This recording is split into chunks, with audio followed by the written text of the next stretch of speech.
Apart from the Earth, the next likeliest planet in our solar system to be able to support life is Mars. Yet these NASA pictures show a lifeless alien world. Could it be that Martian life is so unusual we just can't recognize it? Could it also be that intelligent life has passed through the solar system and we haven't noticed?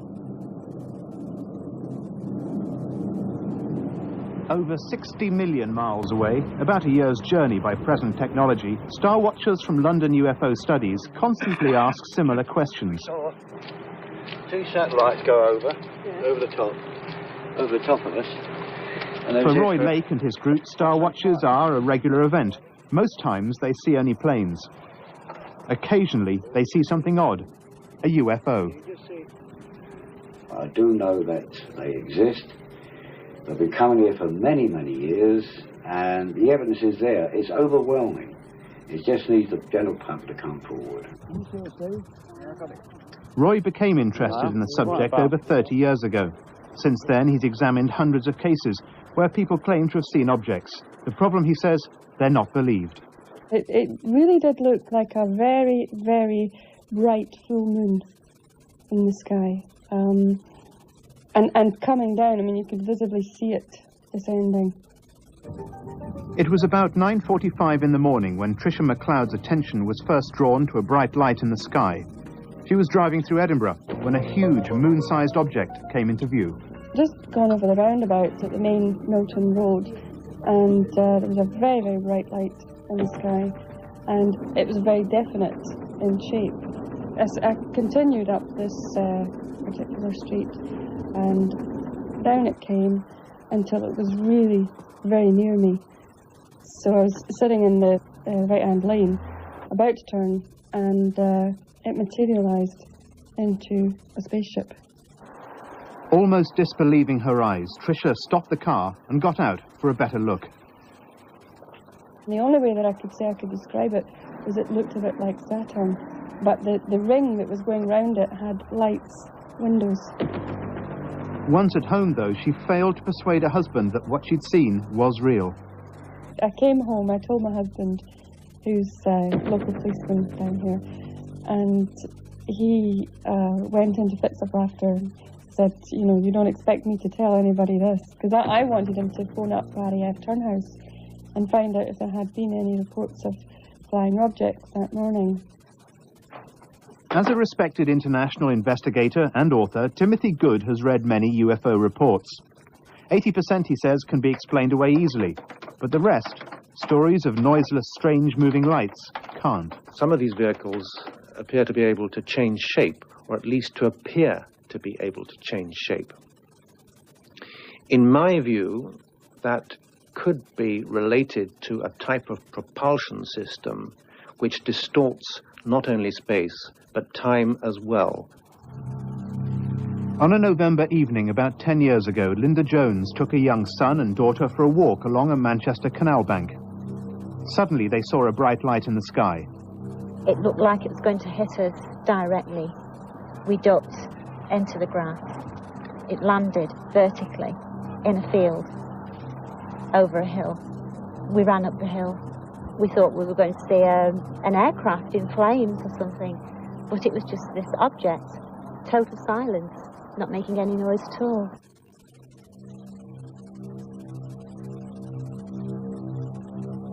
It was then shaped like a half moon, really, girder structure, the undercarriage of it.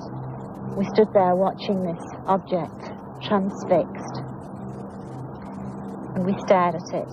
It was hovering 2 foot off the ground. It turned out that Linda lost track of about half an hour of time during the encounter. At first she told no one.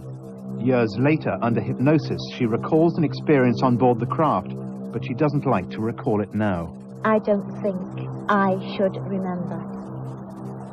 I think whoever blanked my mind out, or if it was fear that blanked my mind out, I do not know, but I know that I should not remember.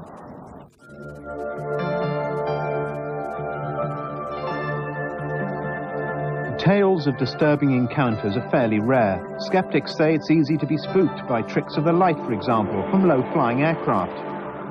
Most of the solid evidence for UFOs is collected by interested groups like Quest International. They say worldwide, millions of people are convinced they are real. Last year, a Skywatch team led by John Holman saw a UFO and filmed it. As best my memory can tell, where this point of light had been, it was suddenly, its place was taken by a large sphere of orange light. It was perfectly symmetrical. There was no flickering to it. It was absolutely sharp in the black sky, which is the unusual observational aspect to it was. It was as if it like a little planet had suddenly materialized in the sky. The object only lasted for a few seconds before it disappeared, leaving the moon alone in the sky. John estimated that it was 3 miles away, hovering over a ridge. Fortunately, we've got the moon in the same shot, which is very lucky. I've been through some triangulation, measuring the object off against the size of the moon. It measures just over half the apparent diameter of the moon, so it's quite easy calculation. And conservatively, it works out to about 70 feet in diameter. All 3 of us confirmed that had there been anything to structure it by, like a house it would have dwarfed, an average house. This huge UFO is said to be a mile wide. It's been seen over Puerto Rico, according to Quest's Director of Investigations, Tony Dodd. He says several US military aircraft have been snatched from the air. Right, that is the main UFO which the people in Puerto Rico say is abducting aircraft. They reckon this UFO is over a mile across in size. That was a picture done by the UFO artist Jim Nichols from photographs taken in Puerto Rico. Can you put the next photograph on, please? That is not a very good photograph. It's actually a colour photostat copy of a photograph of one of these intersections. The Puerto Rico story has prompted much interest from UFO watchers or ufologists. I'd like to ask you a few words. When Captain Graham Shepherd came back from a tour of the area, they were keen to know his story. The explanation of everybody that we spoke to was that they were craft of some kind from elsewhere. It seems to be moving, how can I say, up the agenda of awareness to the extent that nobody was prepared to claim that these phenomena were lights in the sky or Venus or geese or aeroplanes. They were quite matter of fact about the possibility that these were spacecraft. Quest claims that the slides have been checked by NASA and shown to be genuine photographs. Well, my own view is that they were seeing products of a very, very advanced technology, civilization, possibly. Their ability to change their flight characteristics, which are completely different from ours. For example, very large craft seem to be able to hover and to accelerate and to change direction at such a rate that completely defies what one might call our laws of aerodynamics and gravity. Tony Dodd says there is other documentary evidence for military UFO contacts. Well, I have a wealth of information which has come out where they actually talk on these documents about these UFOs being able to beat our defence systems and on certain occasions have been known to land on American Air Force facilities. They got very, very worried about this at one stage because certainly every nuclear site, every site which had missiles, at one stage or other has been penetrated by these things. And it is very, very obvious they are watching what we are doing from the point of view of our building these weapons of mass destruction. In 1970, the now deserted RAF base of Binbrook in Lincolnshire was active in the defence of the country.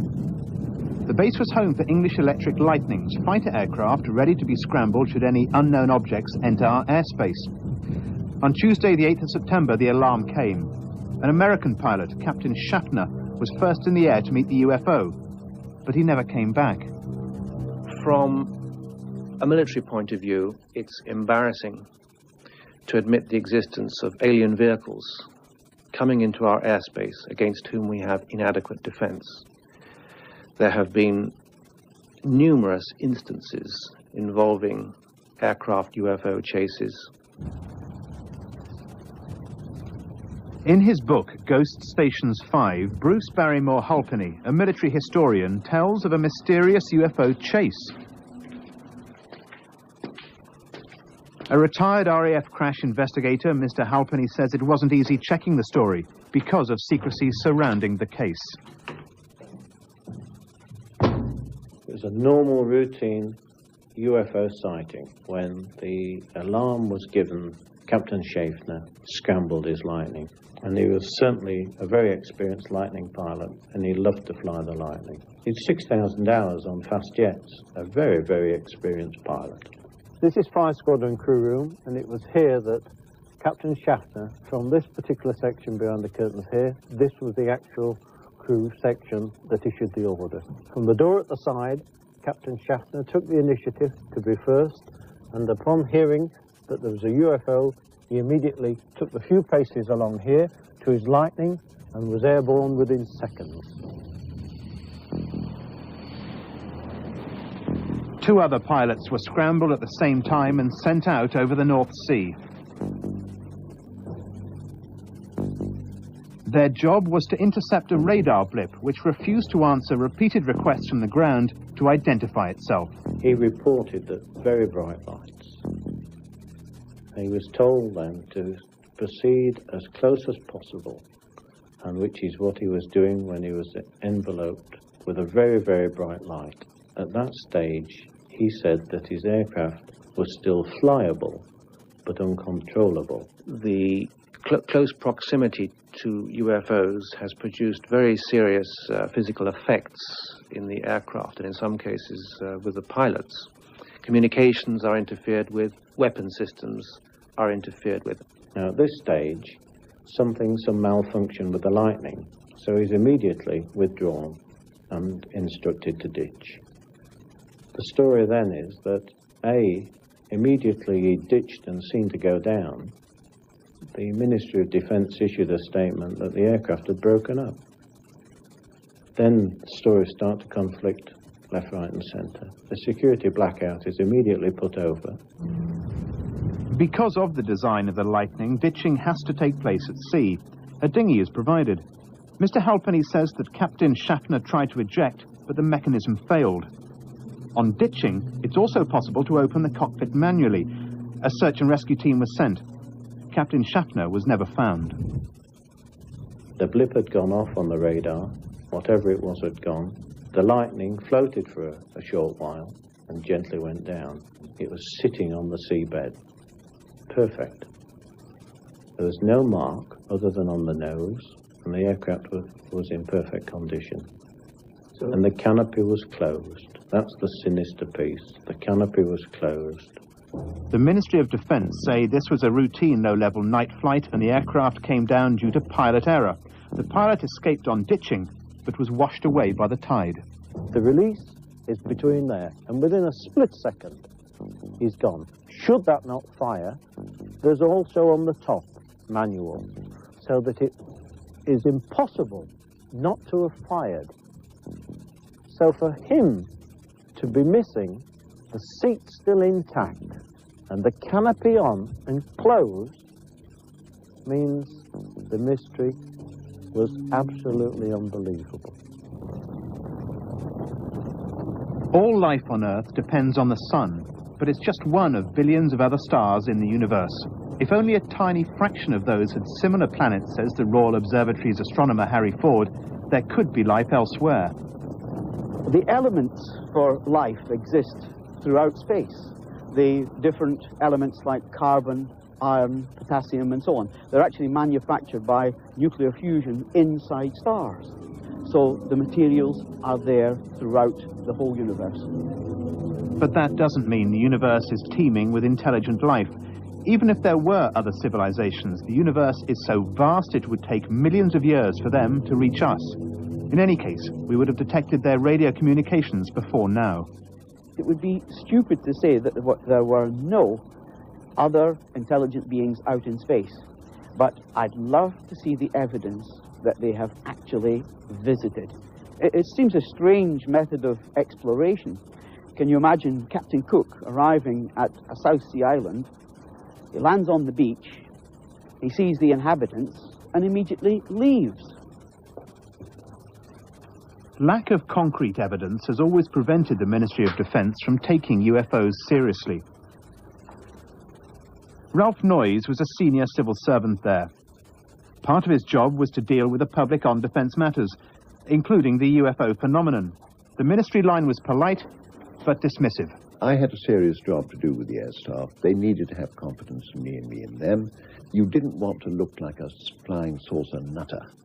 So it was always with a slight smile or a laugh that one would pop into Air Commodore so-and-so's office and say, look, we've got another bunch of sightings, several of them this time, up in Yorkshire or somewhere. We'd better have a look at them. Would you let my division know how we should reply to the kind people who've written? And the reply would come back, nothing we can see, doesn't look like any defence interest. That was the kind of reply the public got. Most of the ministry's UFO reports have been destroyed. They say there's no evidence to support alien craft. At the Public Records Office, some documents, though, are available. Before 1967, the Ministry of Defence would generally dispose of any documents relating to UFO incidents after about 5 years. Since then, any documents are subjected to the standard 30 years secrecy. Nonetheless, amongst the thousands of files on display here at Kew, there are some that date from the 1950s, including this one from RAF Topcliffe. Here in this confidential Air Ministry report are several accounts of lights and objects seen over RAF bases. Like, for example, this report from the commanding officer at Topcliffe. He talks about all this occurred in a matter of 15 to 20 seconds. The acceleration was in excess of that of a shooting star. I've never seen such a phenomenon before. The movements of the object were not identifiable with anything I have seen in the air, and the rate of acceleration was unbelievable. And that's backed up, too, by letters from members of the public. It may interest you to know that the object that some of your officers saw recently would be true, as I saw the same thing on July the 26th. Another one, I should like to corroborate what the 10 officers and men said they saw in the sky on Friday afternoon. There are dozens more, from witnesses to strange sightings. I think when one talks about the UFO topic, one's embracing an enormous range of things, a lot of misperception of astronomical things, weather balloons, what you like. Some of it is, I should think, sightings of advanced gear that's being tested. For many years, the stealth fighter was denied by the Americans. Yet it must have flown for testing, and people could have seen it. The question for ufologists is, could such a strange craft be interpreted as a UFO? Quest's Mark Birdsall thinks secret testing could explain some sightings. I certainly don't think it can explain everything, but I think if we look at the phenomena as a whole, especially from a historical point of view, most of the recorded observations of UFOs or flying saucers from 1947 to possibly 54 were of daylight discs and very, very physical objects. UFO pictures from 20 years ago are generally simple saucer-shaped objects. They're metallic like round aircraft. So, could that be a clue to their origin? During the 1940s, Germany was leaping ahead with advanced technology. They pioneered the V-2 rocket. Yet Mark Birdsall claims their efforts were also behind an even more adventurous project, the V-7, an advanced circular aircraft. I've been researching on the V-7 for something like 10 years now.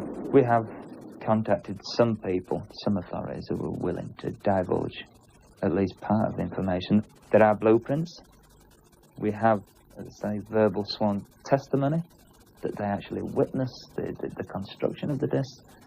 Basically, we are looking at a circular aeroplane, and the sooner people accept that things like this exist from a UFO point of view, you know, at least if we have knowledge of our own capabilities, then we can progress further. These blueprints came to light in a German magazine, Brisant, in 1978. According to the publication, this drawing was modified by the German government to make it safe for publication.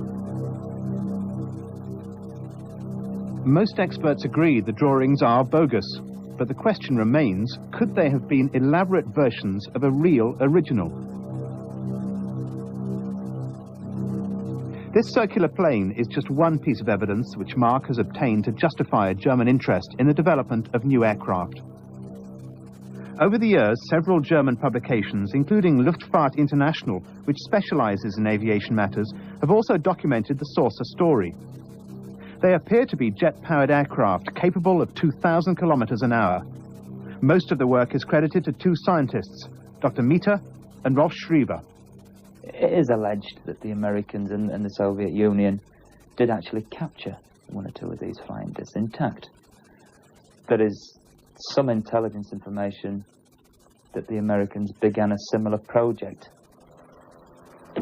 It also turns out that in the 1950s, the Americans and the Canadians were also involved with a project developing a circular jet-powered vehicle. The Avro car was abandoned in 1959, but could it have been a precursor to highly advanced craft that could have been mistaken for UFOs? In the United States of America, Mr. Bob Dean. On a visiting lecture tour of Europe, American Bob Dean addressed one of Quest's gatherings. Bob says he was involved in the military for over 23 years and had access to classified documents. He claims alien technology has been retrieved from crashed vehicles. When this first began to happen years and years ago, from about 1947 on, our government, and your government, was involved with a cover-up because the evidence that they had collected was so frightening to some of the military people and some of the politicians that they made the decision that this information could not possibly be released to the public because the public was not sociologically or psychologically prepared for it.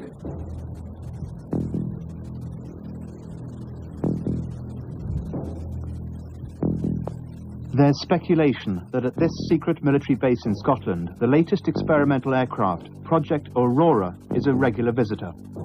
Some UFO experts say features of the design are based upon alien technology.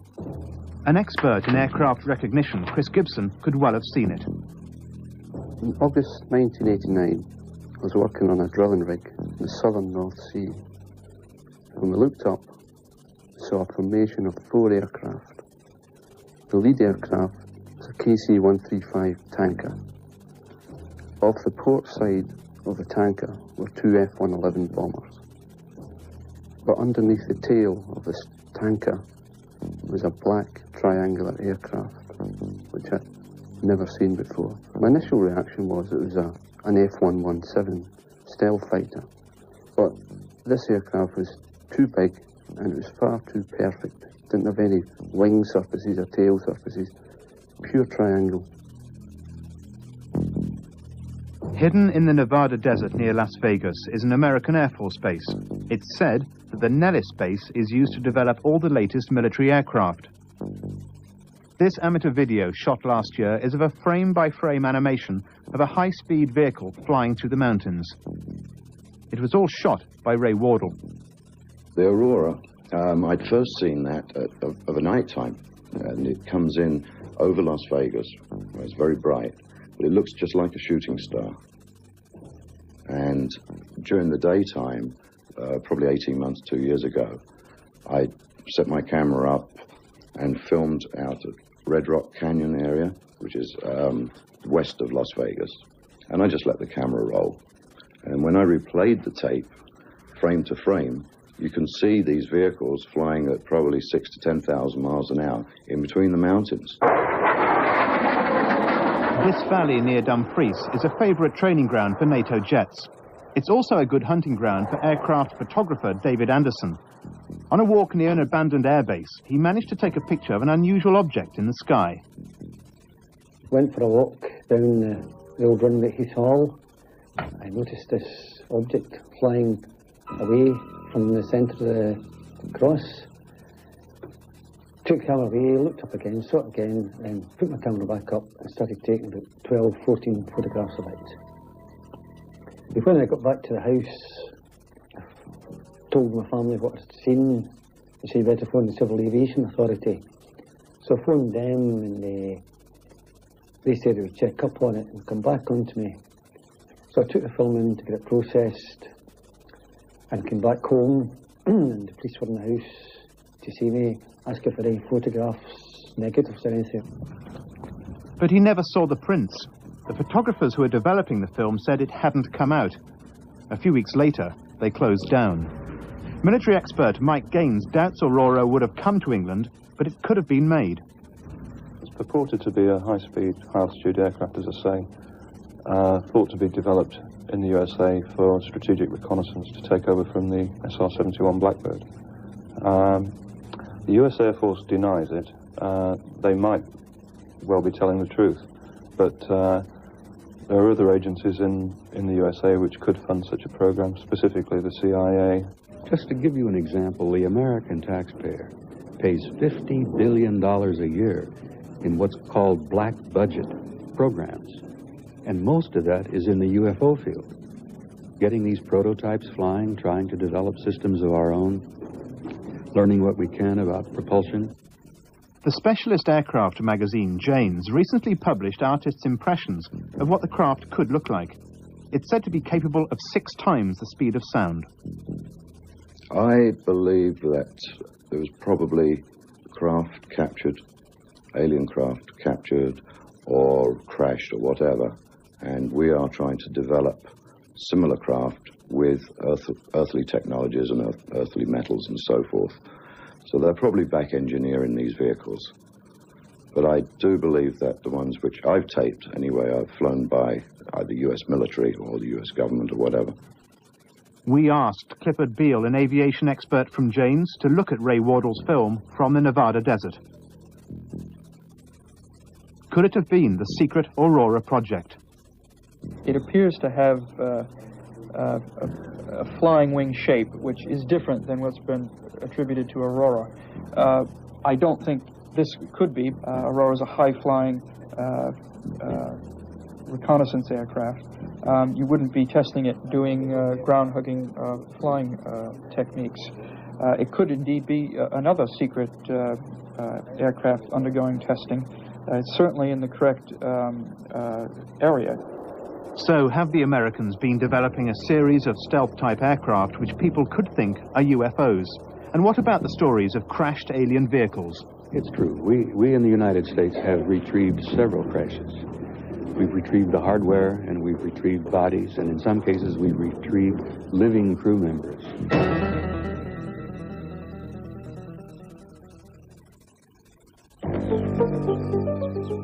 Evidence to support the crashed vehicle hypothesis was found by UFO experts here, in these isolated woods owned by the Forestry Commission. Strange objects were seen over the forest by soldiers guarding the nearby military air bases of Woodbridge Bentwaters, jointly run by the RAF and the United States Air Force. Men at the base saw lights for 2 consecutive nights. On the first night, men reported lights inside the nearby forest, but no formal investigation was made. It was on the second night, December the 27th, 1980, that lights were seen again hovering over the end of the runway. At about 11 o'clock in the evening, Jerry Harris, whose bungalow overlooks the base, saw what he first thought were the lights of a plane, but he soon realized that it couldn't be, because they were on course to miss the runway and crash. They weren't sort of nice steady, they were moving about. So I undone the front door of the house and walked out into the yard here where I am now, and just stood watching them. You see, it's all quiet, and I listened. I couldn't hear any sounds at all. Guards posted near the end of the runway also saw the lights and reported them to the base commander, who told them to stay on post. He would investigate. On the 13th of January, a surprising 2 weeks later, Colonel Charles Holt of the United States Air Force sent a memorandum of his findings to his superiors. It mentioned strange glowing objects in the forest, depressions in the ground, and a craft that emitted red sunlight that pulsed. I asked him, did he think it was one of ours, one of theirs, or a Russian? And he said none of them. Manchester solicitor Harry Harris has kept in touch with Colonel Holt ever since the incident. He even went to see him at the Bentwaters base. He showed us a thick file of diagrams, drawings, statements by the various individuals and witnesses involved. And he also played a tape to us of a sound recording of part of the event, the UFO chase through the woods. We found a small blast, what looks like a blasted or struck up area here. We got very positive. According to Colonel Holt, this recording was made while he and some men went into the woods to investigate the previous night's sightings.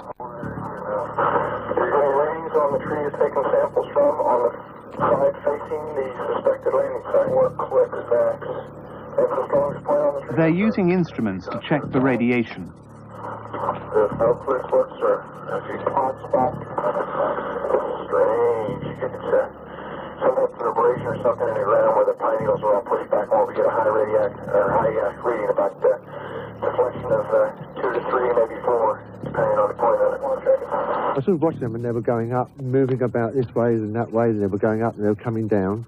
And I sort of watched them for 3/4 of an hour. And all of a sudden, they disappeared. But just before they disappeared, there was a lot of activity on the base. I could hear vehicles running around. I could see the flashing lights of vehicles moving about. It's thought that this is where the craft came down. At the time, it was heavily wooded, but storm damage has forced the Forestry Commission to clear the area. What happened that night may never be known, but with help from her co-worker, Dot Street, UFO investigator Brenda Butler decided to try and get at the truth. On the night, Brenda says, there's good evidence for a crash. The tops of the trees were all knocked off. There was burn marks on the ground. There was depressions on the ground. And very shortly after that, the Forestry Commission came in and knocked all the trees down really quickly. They told us it was because of radiation on the trees. There's no doubt about it. There's some type of strange flashing red light ahead. So it was definitely coming this way. There's no doubt about it. This is weird. Here he comes from the south. He's coming toward us now. And we're observing what appears to be a beam coming down to the ground. It's unreal. 330 and the oxygen is still in the sky, although the one to the south looks like it's losing a little bit of altitude. We're turning around, heading back toward the base. It appears, now we know, that a team of about 3 security officers went out in response to visual sightings of this object crashing down and saw a small object about the size of a car manoeuvring in and out of trees and coming down close to the ground. They got so close to it at one point that one of them tried to climb on top of it and was literally spaced out by the experience. Bufora investigator and author Jenny Randalls had the tape examined by audio experts in America. She says it wasn't a hoax made in a studio. Colonel Holt just acted on his own initiative and made a recording of the investigation. Holt appears to have been as surprised as everybody else was. The British squadron leader who was in charge of the base certainly also was mystified as to why there was no follow-up by the Ministry of Defence, as to why this whole thing was basically left as it was. And this is the position we got in the letters from the Ministry of Defence afterwards. They told us that they didn't proceed with an investigation because they didn't consider it to be of defence significance. But how did they know that it wasn't of defence significance? That implies that someone somewhere in the upper echelons of government knew exactly what was going on. 30 foot in diameter, with 3 tripod legs coming down and lights beaming down with aliens. Little aliens about 2 to 3 foot high in it, coming down. There's other ones who have described it as a shape like a shell, a big silver shape, and others have shaped like sort of like the tortoise shape it has been, like a tortoise back, with tiles on it. The investigating team sent out in 1980 have long since left the Bentwater base. It may soon close down.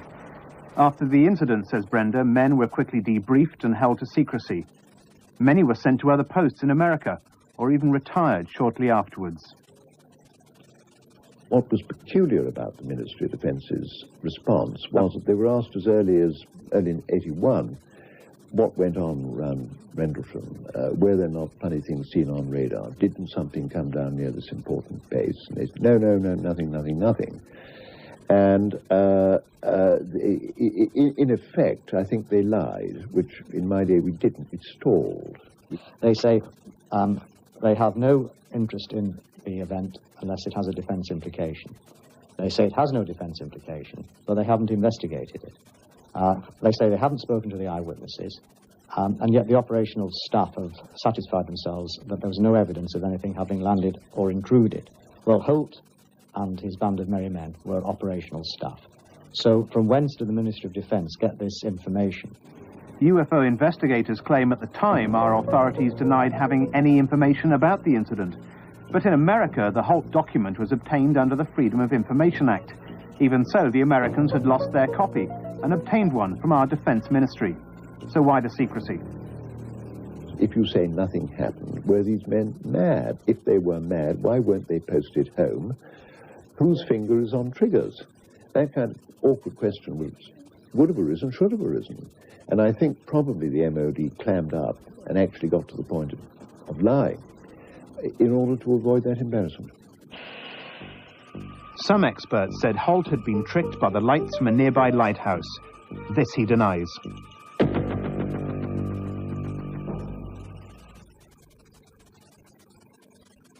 Wednesday night, Mackenzie Brown. Technological standards, the space shuttle represents one of our biggest achievements in rocketry. Yet it's still a very helpless vehicle with only a limited propulsion system.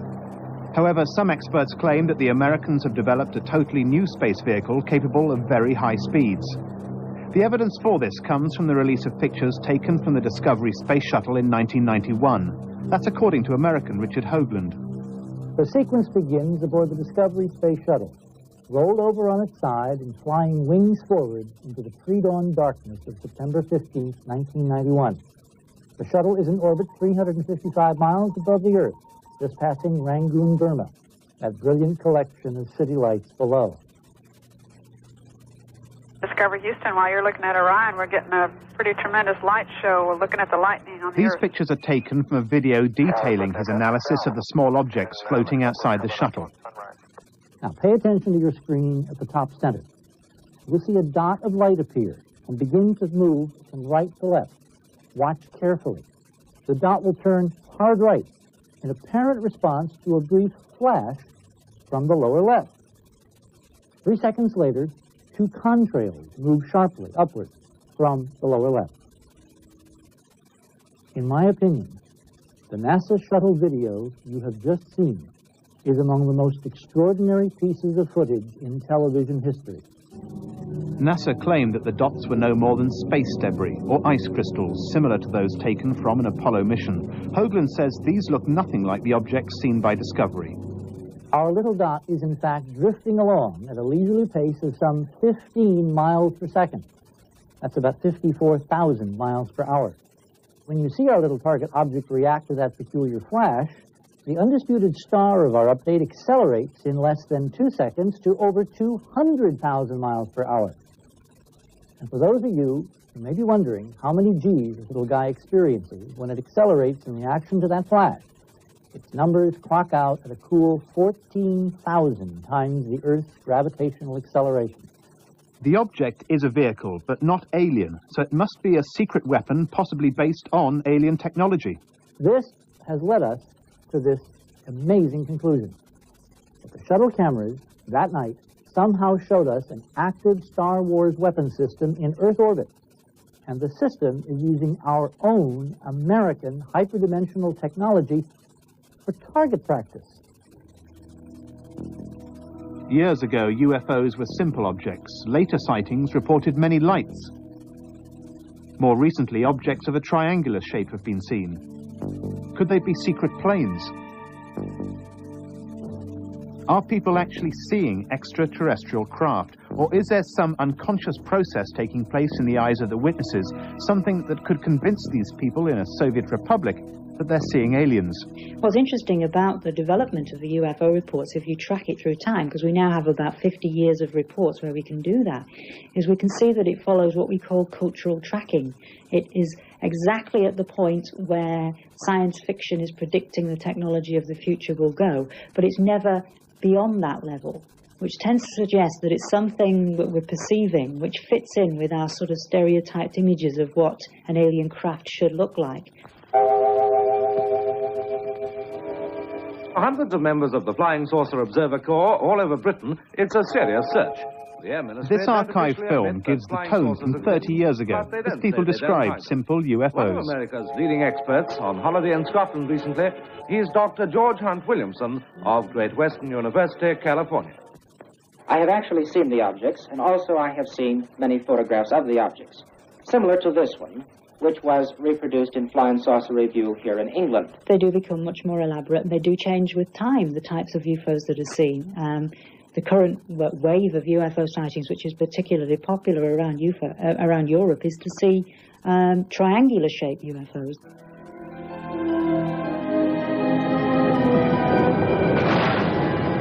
For 5 days, a man was borrowed.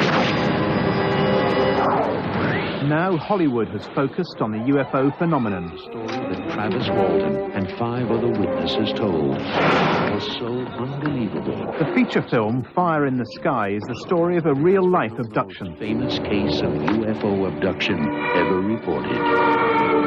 It happened to Travis Walton. It does sum up the feelings, you know, that I went through. It's very hard to represent something visually that's going on internally, and so they had a problem. They were trying to bring this, you know, into something that can be seen. You expect me to believe that a flying saucer came down and took your friend away to outer space? James Garner plays a role that many abductees will know well, that of a very disbelieving state investigator. You never even went back to the clearing, so you don't know, do you? We all saw the guy get zapped. You saw something. At least you thought you did. You get this feeling of, you know, they've got these huge eyes, and they're looking at me in a way to where they just seem to look right into me. But then at the same time, without any hostility, it's indifference. When you sense that someone doesn't give a damn about you one way or the other, you know, that it's not somebody you're going to place a lot of faith in. What the hell's he doing out there? Get back to the truck! What the hell is that? Whether abductions are real or just some trick of the mind still hasn't been proved.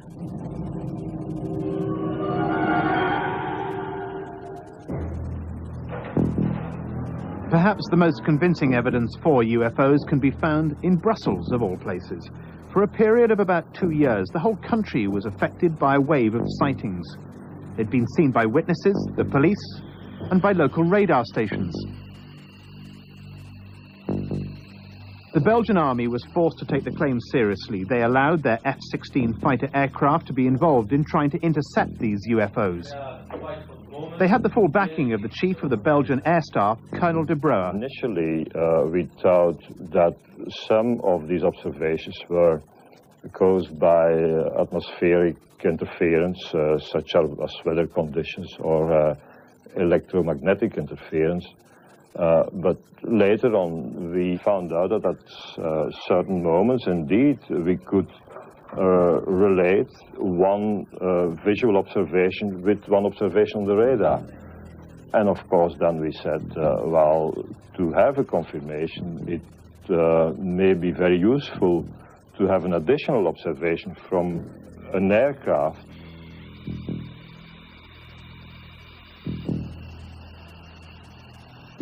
The aircraft were deployed as part of a routine training program. Most times nothing was seen, except on one particular night.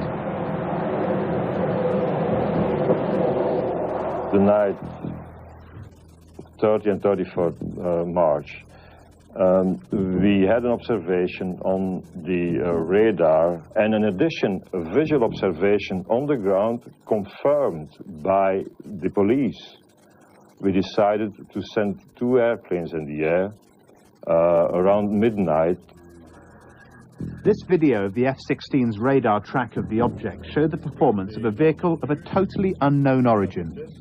The Air Force were at a complete loss to explain their findings. A press conference was called. What these pilots detected was well outside the normal flying envelope of an airplane. Sometimes they had what we call lock-ons, which gave a parameters varying from speeds between 150 knots till 990 knots. An acceleration which occurred in a few seconds. The Americans denied it was a secret spy plane, so could it have been the first official contact with an alien craft? These speeds would be impossible to tolerate for a human being. That's a first point. The second point is the visual observations always describe a system, a machine, which hangs and hovers above the surface at quite a low altitude without making any noise. Now, with the current technology, that would be impossible. So far, the Belgian authorities have refused to announce any official conclusion to subsequent investigations. Could it be the Aurora? Is it likely a UFO could have come from a faraway galaxy? After all, it took us 3 days just to get to the moon. 220 feet. 11 forward, coming down nicely, 200 feet. 4.5 down, 5.5 down. 100 feet, 3.5 down, 9 forward. Okay, 75 feet. That's looking good, down a half. 6 forward. 60 seconds. Lights on, forward. Forward. 20 feet, down 2.5. Picking up some dust. Big shadow. 4 forward, drift into the right a little. 30 seconds forward. Contact light. Houston, the Eagle has landed.